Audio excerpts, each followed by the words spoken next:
Hello, ladies and gentlemen, and we welcome you into a special breaking news edition of the Face Turn podcast, part of the Sports Insanity Network. I'm Noah Trombley, joined tonight by Mike Rifkin, Lawrence Patchman Lang, and Allison Weiner. And we come on bringing some really sad and tragic news that broke just a few hours ago, even as Triple H, obviously the COO of WWE, tweeted out at around about an hour ago, quote, just received a call from WWE Hall of Famer Mike Rotunda, the legendary IRS, informed us of the tragic news that our WWE family member for life, Wyndham Rotunda, also known as Bray Wyatt, has unexpectedly passed earlier today. Our thoughts are with his family, and we ask that everyone respect their privacy at this time. So we got the tragic news just about an hour or two ago that Bray Wyatt has unexpectedly passed away at the age of 36 years old. I don't even know what to say. You know, we had heard that we expected Bray to be doing something at WrestleMania earlier this year. Then it was revealed that he had gone home. People thought it was creative differences. People thought it was Vince coming back. Then it was revealed that it was actually a health reason, and he was taking time off to make sure that not only was his current health good, but that his long-term health was not affected by working through the illness. And Sean Ross Sapp Fightful posted just about 15 minutes ago that Bray Wyatt had complications due to COVID, and he had a heart attack earlier today, and he, like I said, unexpectedly passed away. Mike, I'll just send it to you first, but just absolutely tragic news, and not only tragic because obviously losing Bray Wyatt is bad enough as it is, but not even like just over 2 years to the day of losing Brody Lee as well.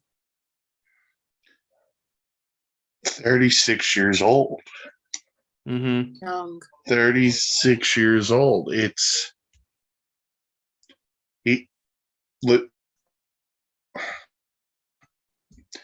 He had his whole life ahead of him. This is not even a play words. He literally had the whole world in his hands. Mm-hmm. The only words you could use is sad. I mean, if you're on social media and you see the outpouring support of the guy he was, and we don't get that inside look. We only know him as the wrestler and this and that, but from everything you read, he was a great person. He loved his family. This is sad, and it quite frankly, I know we're live, but it sucks. It sucks. And there's nothing but sadness going through right now. And obviously, Allison and Lawrence, before I let you two go, obviously our thoughts and prayers are with his wife, JoJo, former ring announcer for WWE, and his four children too. Yes, 4 children, yeah. So obviously our thoughts are with them. Yeah, Allison, I'll just let you go. I mean, I'll be honest, just now reflecting, this has been like a really terrible year with a lot of great wrestlers dying. Like, I just had to look back. I also realized, you had Jay Briscoe getting killed in a car accident. Mm-hmm. And then, like, just yesterday, you had Terry Funk dying. And now Bray Wyatt. Obviously, rest in peace. Sorry to cut you off, Allison, but obviously, rest in peace to Terry Funk. That was tragic as well. But, it's just losing Bray is like at 36. It's just, it now makes me have to think about our own health too. Like, we're all young still. Like, this could happen to anybody. Yeah. I'm again going back to Brody Lee. Like, he was in his 40s and passed away. Like, about it was 3 years ago. It was the end of 2020. It was the end of 2020. It was like December. It was right before Christmas of 2020, I believe. This is Brody crazy. Lee It's passed like a away. lot of these wrestlers are dying young again. Well, and it's not even, I don't want to speculate too much, but it's not even, obviously we would hear about, wrestlers back in the day dying young, like, from the 80s and the 90s, but That's because of the drug intoxications. right. And obviously we knew about that. And so it was kind of like came with the territory a little bit. Now it's like, there isn't any of that, not as much as there was. And it's just now it's just heart conditions. And supposedly this is the same situation that Keith Lee went through a couple of years ago that almost ended his life. It was heart inflammation that basically just kind of put strain on his heart. And, I remember Keith Lee giving an update saying that he couldn't even do a light jog. And this is Keith Lee we're talking about, guy who's in peak physical, he's got, some weight on him, but he's in good physical condition. And he couldn't even do he could barely do a light jog. That's how bad this heart inflammation was. It just shows I don't care what your reasons are. Go to the doctor every year. Just make sure you are in good health. Just go to the doctor every year because you never know when one of these things is going to pop up. Patchman, I wanted to let you get your thoughts in. It's not to chuckle, but it makes you go, where were you? Because way back in 2005, when Eddie passed, it was a gut punch. Fast forward, last year or year before, Brody Lee passed, and day after Christmas, gut punch. And then it's today, it's like, all right, I had a great day at work, very productive. And then, combing through Facebook, all that, and then see one of the wrestling groups I'm in, Triple H post. I'm like, oh, okay, Triple H is probably promoting something for the upcoming event up in India. Biggie, all right, well, who are we going to have? All right, fine. And then you read it, and I'm like, no, that can't be true. You're BSing me, fine. Let's go to Twitter, open Twitter. And then first tweet from Triple H. Oh, third gut punch to the stomach. And it sucks because everyone loves Bray Wyatt. Everyone loved the comeback last year when he came back. Everyone loved it. It was great storytelling. Had the match with LA Knight. Obviously, the match with LA Knight didn't go as planned because of the name of it, but all right, fine. Then he's out for illness. Okay, hopefully he's all right. And then it's like, all right, he passed away today. And then like the thoughts going through my mind, all right, what? Obviously everyone's first reaction is probably, all right, what did he pass away from? And then, rumors swirl, probably with his depression and then him not being well. And then option C, and then it's just like what happened. And with Sean Rapp posting, it's it's not I wouldn't say it's relief that okay, yes, it was a heart attack that unfortunately took him away from us, but we know everyone's battle with depression. And unfortunately my first thought was the inedible and what maybe caused him to leave this earth. Mm-hmm. Because we know that he was very close with Brody, and then we know that sent him out of action the first time around after he passed, and then we didn't see him for a while. And it's right. It's an uneasy settling in my stomach right now because we were all getting ready for his return because it was reported that his return was coming soon. Well, yeah, because that was what we heard like a week ago. Sean Ross Sapp, Fightful posted like good news. Bray Wyatt's like super close to getting the okay, and his health's been increasing over the last few months. And then it was just, I guess, in the last couple of days, it just took a nosedive. And like I can attest to how that is. I lost my grandfather about 3 years ago, and it was sort of the similar situation where he was in the hospital for about a week before he passed, but every day was like, okay, he's better, he's walking, he's getting better. And then within the last like day and a half, it was just like he just took a nosedive like out of nowhere. His health just deteriorated rapidly.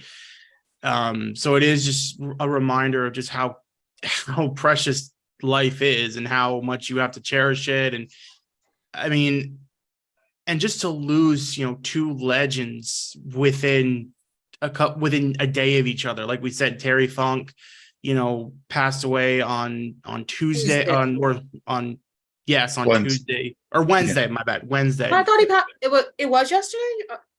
It was just yesterday. They announced it yesterday. Or they announced it yesterday, so Oh, he they could have announced it passed yesterday. maybe late Tuesday. late Tuesday. Yeah, and it they was announced yesterday. Yeah, and now we lose Bray Wyatt today. And Ali, when you mentioned it, it's like obviously losing Terry Funk, but it kind of goes back to what Mike said. But at least and I don't mean it like in a positive, but at least Terry Funk was 79. He had lived his full life. He had his career. He had almost 80 years on this earth. Like he had a full life. He had a legacy. 50 plus years wrestling. Right. Like, although it's like, I forgot how many years he's been wrestling for, but he's been wrestling for a while. I mean, he debuted in NXT, FCW in like 20, or he debuted in NXT in like 09. 2009. 10. Yeah. It's like As 14 a Husky years. Harris. That's like, wow. And just, it's just absolutely tragic because like Mike, like you said, he had his whole life ahead of him. He had more memories to create with, I was kind of getting, off the rails with this Uncle Howdy thing, but I was like, okay, let's just see the Mania thing. Let's see where this goes. Supposedly there was supposed to be a new faction with him leading Alexa Bliss, Eric Young, and Bo Dallas. And obviously I'm sure Bo is just devastated right now. And also I couldn't help but think of, I saw pictures of people posting pictures of like Bray Wyatt and Luke Harper together, and my heart just goes out right now to Eric Rowan because I cannot imagine how he's feeling right now. Yes. To not only Braun as well. and Yeah. Braun, yeah, I completely forgot about Braun. And It's like the Wyatt family is like, they were a tight knit group, and obviously Braun, like you said, but just Eric Rowan, like he was there from day one with Bray and Luke Harper, and now he's lost both of his wrestling brothers. I hope WWE does what AEW did after Brody Lee, like just bring Eric Rowan in for one night and give him something. Just, he doesn't have to be a match, but just give him a run in or something and let him honor Bray Wyatt, like tomorrow night on SmackDown or like next week at Payback or Raw or something. It's on a different level, but kind of like what they did for Taker when after Paul Bear.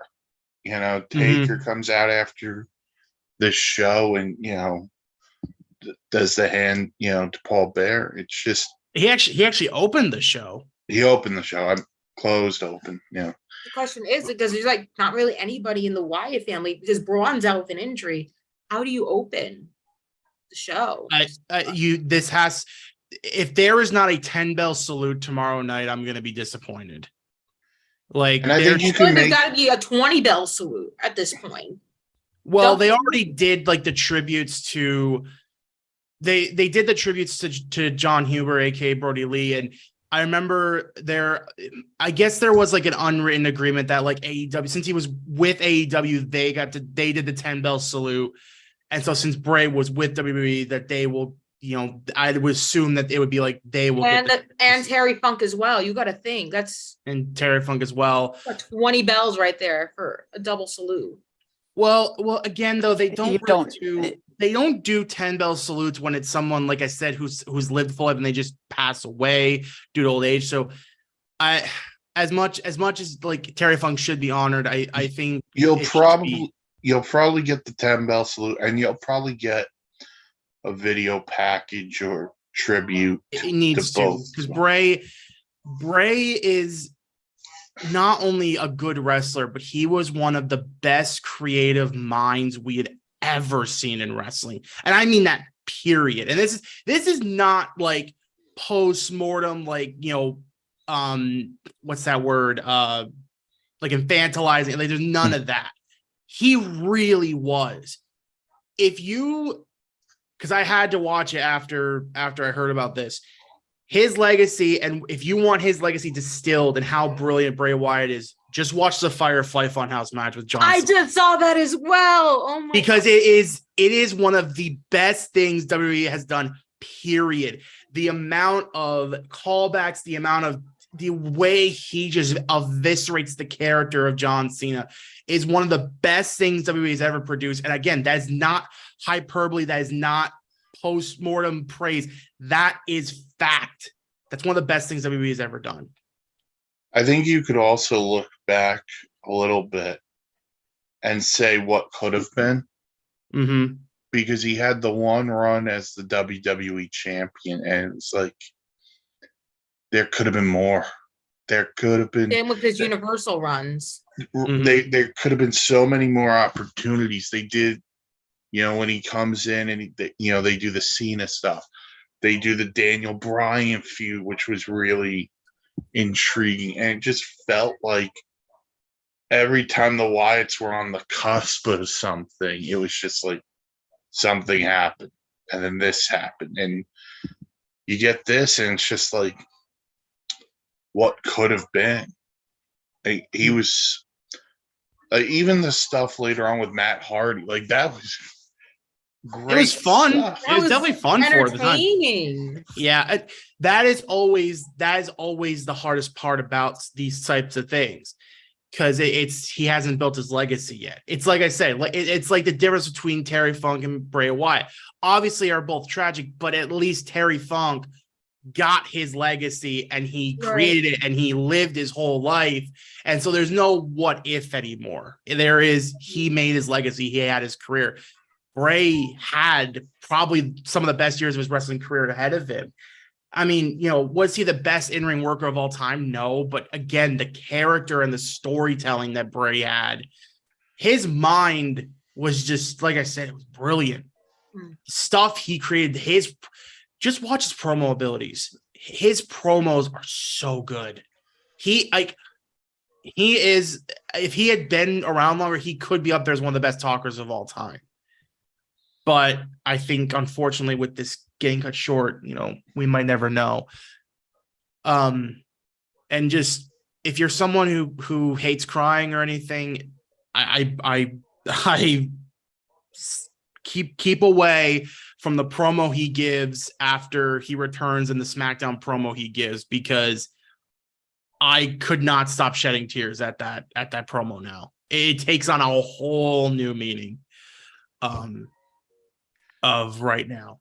But did you guys have anything else to add? Honestly, when he won the WWE title for the first time, was elated, because I was elated, and that arena erupted when he hit Sister Abigail. That was a loud 1, 2, 3. You couldn't turn that down. Nothing. Fans knew it was happening finally. Mike, you, me, and Adam, our friend Adam, we were watching it live together, and we all were like high-fiving, like, yes. That's a moment, okay, it was before Kofi Mania, but that's up there with Kofi Mania, because the fans got what they wanted.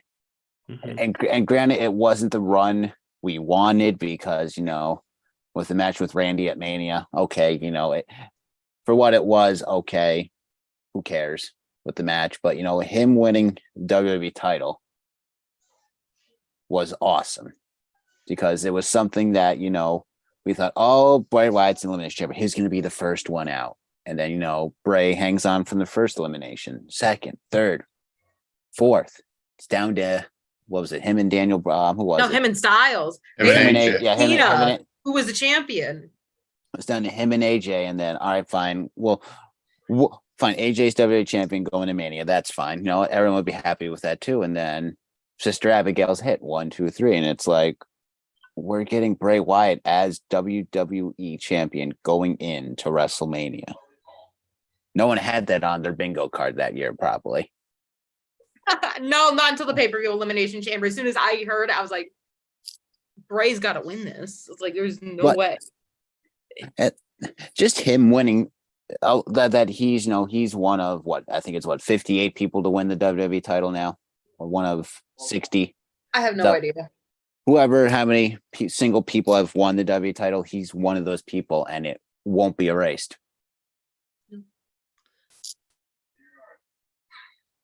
I think we look at this in multiple ways. We could look at it as what could have been, what it was. At the end of the day, we're looking at this all from a wrestling perspective. But in a life perspective, 4 kids just lost their dad. Hmm. A wife And lost wife lost her a husband. wife lost her husband. A father lost his son. A brother lost his brother. It's 30. He was 36. Like, you're not supposed to lose people at 36. No, you're not. You're not. And it's just, while the wrestling stuff is great, and you're right, no, I still think he's one of the best minds of all time. Hmm. There's just the human element to this as well. And it has to be said that it's just sad. Like, there are no other words. But if I could dive into Terry Funk really quick, because I don't think we've given that its just due. Yeah. Go ahead. Like, Terry Funk he was the freaking man. He epitomized wrestling. Think about it. He can fight Ric Flair. And in the same sense, I could say, oh, yeah, he also fought Sabu in a barbed wire match. There's a total difference between Sabu in a barbed wire match and Ric Flair, and Terry Funk did it both ways. It's amazing because, we've had these conversations before. We talk about like John Moxley deathmatch, and we talk about Mick Foley. We talk about all those guys. No, if you look up deathmatch in the dictionary, it's just a picture of Terry Funk. Well, and Mick Foley will admit that, because Mick Foley, has openly said, Terry Funk is my hero. Mm-hmm. And then you got to see Terry Funk be what I think the creepiest but most awesome character in the history of wrestling in Chainsaw Charlie. Underrated. It's underrated. If you go back and watch the beginning of the 1998 Royal Rumble, it's Chainsaw Charlie and Cactus Jack.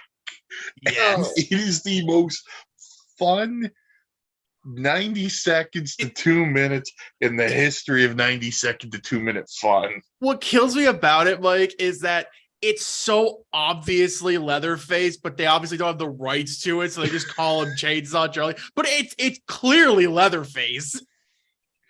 But they made it work. It was hilarious. Mm-hmm. And they always make you think like, oh my God, he's gonna kill someone tonight. It's like, he's never gonna kill anybody with the chainsaw. Oh, but another guy who's just a legend, and he epitomized what the business was up until his last days. Terry Funk was wrestling. He never accepted that wrestling is fake. No, Never accepted it. And he's just one of those dudes, man. Go watch the Terry Funk Ric Flair stuff. Like, if you have the network, go watch. Like, most of it is really, really good. Oh, you're talking about the stuff from like WCW? WCW. Gotcha. So, Allison, do you have anything to say before we leave for tonight? I've just been thinking about it. Honestly, I'm comparing Bray Wyatt to someone else who died young and had a lot ahead of him. Eddie. Yeah, Pat, you mentioned it earlier, was Eddie. I mean, I don't think we've lost someone. I mean, really, have we lost any? I just can't think of anybody right now. Have we lost anybody this early like this since Eddie? I mean, the only people is Brody and Briscoe. Yeah.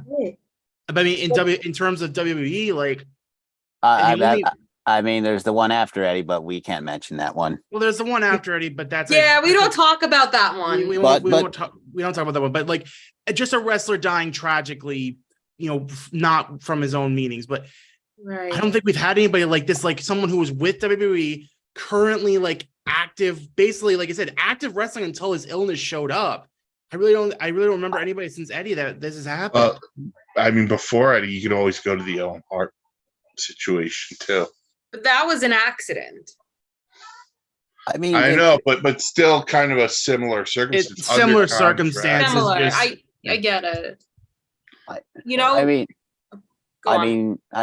I think he just got released before his passing, but Test, Mm. that Mm, Test, because yeah. Test was, in his prime. I think he was only 37, 38. mhm. And he had a lot of promise. But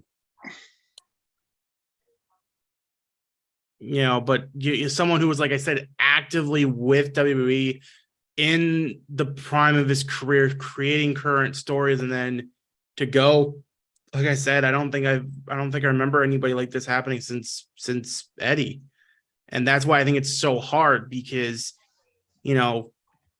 it's like we said, he died young and he had his whole life ahead of him, and he had a good probably 5-6 years left of his career, even on top of that. And to hear that he's gone is just, I think Something it's- does. Go on. You want me to go? No, you can go first. Something tells me they're going to probably put Bray Wyatt posthumously in the Hall of Fame for WrestleMania. Yeah, 100%. I would hope so. I would really hope so. And if he's up for it, let Mike Rotunda do obviously it would be Mike and Bo Dallas. If they're up for it.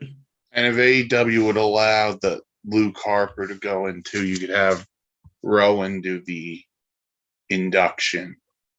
I would hope that, it does sound like WWE and AEW do have not like a working relationship, but kind of They've like got some understanding with each other. yeah, because like when John Huber passed away, AEW did their tribute first, but then WWE did like all of its tributes and all of its superstars were reacting to his death and everything. So I think there's at least some other understanding.